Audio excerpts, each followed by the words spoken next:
So the inspiration for Ghostbird actually came out of my master's. Originally, I was supposed to do to write my grandfather's story, but we lost him, which is also why this book is dedicated to him. And I had a really great supervisor, Tony Eaton. He gave me heaps of time to grieve. And then I came back to him with like 3 or 4 ideas, I think, on what to write. And of course, Tony picked the very hardest one, which was based around my hometown, my own experiences as a teenager in the 90s growing up there. And suddenly I had this huge task to write this thing. But what I hope I've written is something that all the kids back home from my community and in my family can read and be proud of. And, not even the kids, like it was really great to hear, my sister's feelings about it. And it's really great. Actually, to really get into that headspace, it was really hard for me because I live in Canberra and I have done since 2006. I moved away from home to go to university, so I think I was 17 the last time I actually lived there. So I saw some funding. I won some funding from the Anne Edgeworth Fellowship, and that actually allowed me to go home for 6 weeks and sit down with my 6 of my aunties and a whole heap of my community. And I just found that being completely immersed back home again, it just flowed right out of me.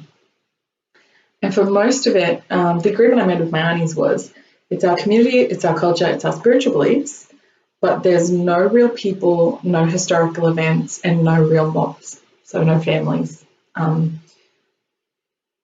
did write one real person in there deliberately, and that was my grandfather. I got permission from most of his kids. I wasn't able to speak to all of them, unfortunately, but the majority that I spoke to were really happy.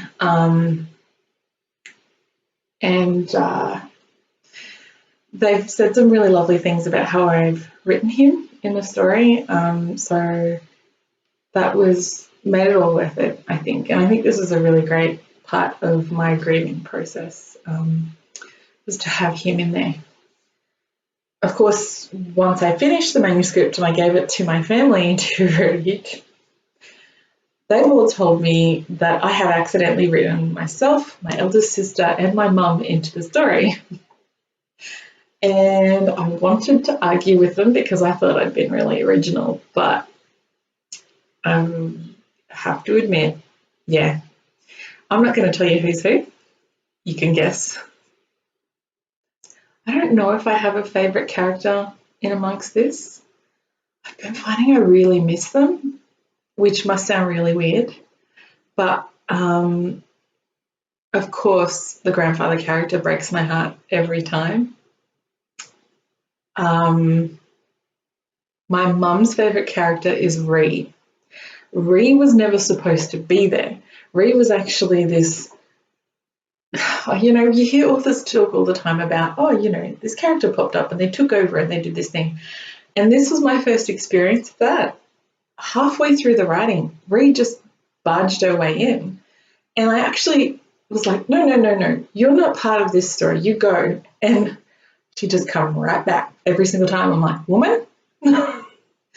And in the end, she was just so much fun. And she became a bigger part of the story. And I think that was all for the best. I have a huge crush on Sam. Sam is the guy I wish I could have dated in high school, to be honest. And I'm not the only one. I've had friends tell me that they have crushes on Sam. And my local cafe owner, Fiona, who has read it, has asked if he's real. I think she was hoping that I'd say yes.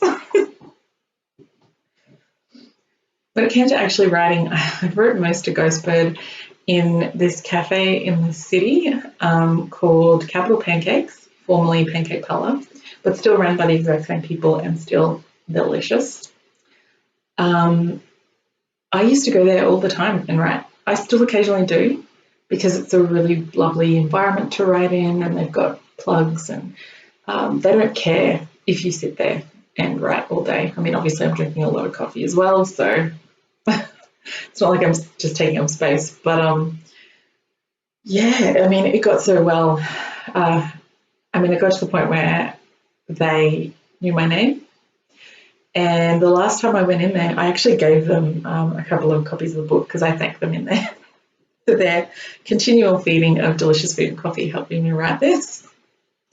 I think more than anything, it was that ability to be away from all of my responsibilities, know that this is what I'm doing, no other demands on my time, put my headphones in. I actually create music lists, playlists for myself for every story that I'm writing. And I whack that playlist on and I would just go and write.